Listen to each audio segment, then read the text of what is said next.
All right, so I just had an amazing interview for Naturally_Nora's a podcast, and I just wanted to tell you a little bit about it because I think this is so important. So one of the big misconceptions out there is that iron is either low or high in the blood, and it's that we actually want iron moving. So it's not so much about its iron level, it's about the balance of it throughout the whole body.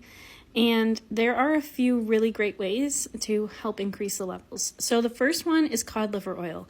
Cod liver oil was first used and recorded in 1855 as a cure for anemia. So if you are struggling with low iron and you're trying to find a way to bring it back naturally, then this can be really helpful.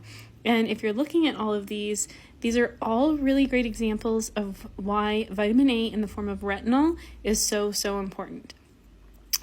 Beef liver is another great one. It was used to cure anemia in 1934, and the 3 doctors that did it won a Nobel Prize for their discovery.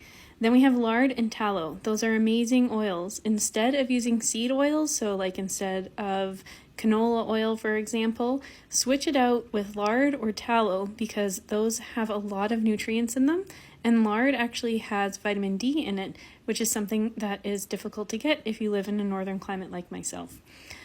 Whole food vitamin C is a very important difference from ascorbic acid.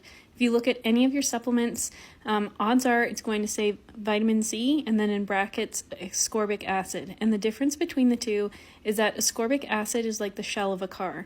So obviously if you're spending lots of money, you're going out and spending $30,000 on a car, you want it to be more than the shell. You want it to be able to get you from A to Z. And one of the differences between the two is that whole food vitamin C contains an enzyme that's very important for the movement of iron. So chemically they look the same, but they are not actually identical. So that's an important difference. And then bone marrow. Bone marrow is actually really rich in a bunch of different nutrients, but bone marrow is really rich in copper. And so when we're talking about the movement of iron, copper and iron go hand in hand. So we need the two to work together, and bone marrow can be a really rich source of different vitamins.